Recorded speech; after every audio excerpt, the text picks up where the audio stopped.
Tashdilik, this is Tibet This Week. We bring you news on Tibet, His Holiness the Dalai Lama and the Central Tibetan Administration. Let us look at today's headlines. His Holiness the Dalai Lama attends long life prayers offering by Phodrang and Namgyal Monastery. Sikyong Penpa Tsering concludes official visit to Tibetan settlements in South India. The United Nations High Commissioner highlights human rights violations in Tibet at UNHRC. Namkyi concludes European Advocacy tour with a powerful message in Switzerland. Chinese Liaison officer Sangay Kyab joins protest against religious persecution in China. The Tibet Museum concludes United States exhibition tour on His Holiness the Dalai Lama's life and legacy. Tibetans protest in Geneva as 58th UNHRC session opens.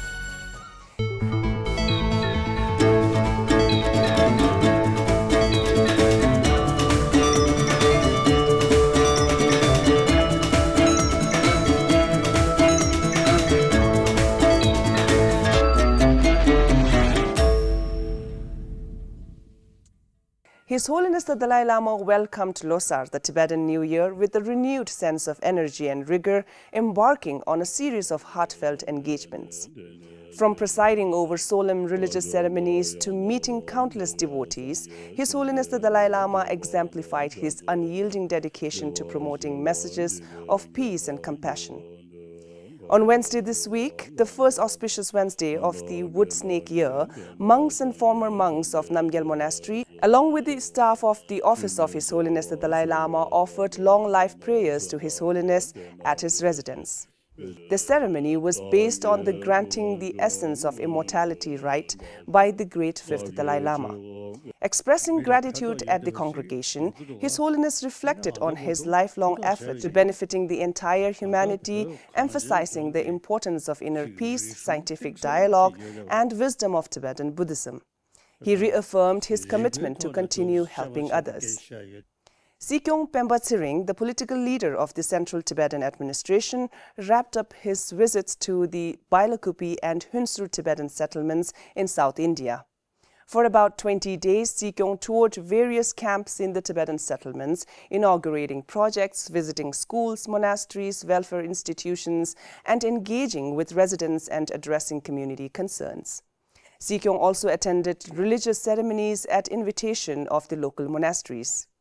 The Speaker of the Tibetan Parliament in Exile, Khenpo Sonam Tempel, and Sikyong Penpa Tsering, along with Tibetan parliamentarians, attended the long life prayer offering ceremony for the 105th Gaden Tiba Jejun Lobsang Doji Pel Sangbo that was held at Serame Thösem Norling Monastery in Bailakupi.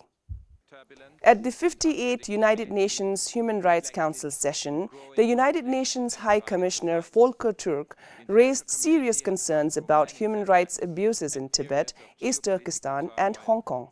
He condemned China's arbitrary detention of lawyers, activists, and journalists under vague criminal charges. On Tibet, Türk highlighted various restrictions on freedom of expression, religion, and education policies that erode Tibetan identity.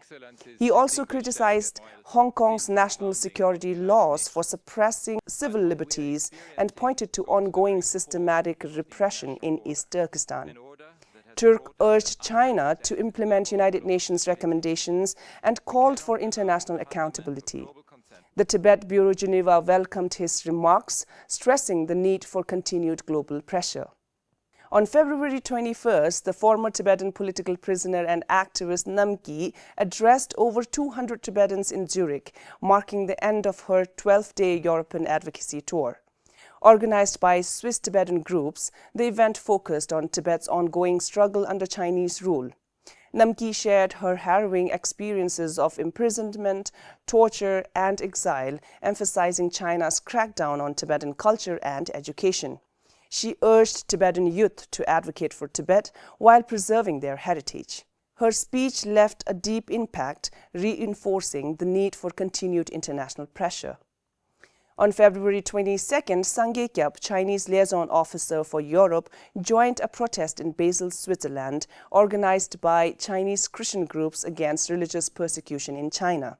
The demonstration condemned the 2024 mass arrests of believers in Jilin province and reports of torture and killings. Expressing solidarity, Sangay Kyab highlighted Tibet's long-standing oppression, citing forced boarding schools and culture erasure under Xi Jinping's rule. He urged unity among persecuted communities, emphasizing collective resistance against Chinese government policies. The protest, attended by over 30 people, called for religious freedom and stronger global action against China's human rights violations. The Tibet Museum of Department of Information and International Relations successfully completed a U.S. exhibition tour on His Holiness the Dalai Lama's life and commitments, held from February 3rd to 28th across 4 states. The exhibition took place at 12 venues, including Tibetan community centers, universities, art institutes in New York, Minnesota, Wisconsin, and Chicago.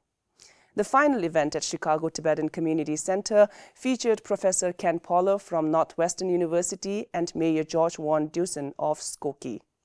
I'm grateful to have the opportunity to learn so much and to increase my knowledge of Tibetan culture, to know more about the message that the Dalai Lama has been spreading for all of these years. Organized in collaboration with Tibetan associations, the tour marked the beginning of His Holiness the Dalai Lama's 90th birthday, engaging Tibetans and non-Tibetans alike. The Tibetan community of Switzerland and Liechtenstein protested outside the United Nations headquarters in Geneva on February 24th, the opening day of the 58th United Nations Human Rights Council session, condemning China's human rights violations in Tibet. The United Nations Human Rights Chief emphasized the importance of upholding human rights to prevent atrocities. Pyunzok Topgel, United Nations Advocacy Officer at the Tibet Bureau Geneva, addressed the protest, highlighting the repression in Tibet, forced assimilation of Tibetan children, and monastery crackdowns. He also criticized China's human rights record, urging the international community to act. Over 80 people, including 40 Chinese Christians, joined the demonstration, drawing attention to China's broader religious persecution. The Tibet Bureau Geneva continues to lobby United Nations member states during the session, which runs until April 4th. That is all for this week's episode of Tibet This Week. We will see you in the next one. For more news on Tibet, visit our websites www.tibet.net and our social media accounts. Thank you for watching Tibettv.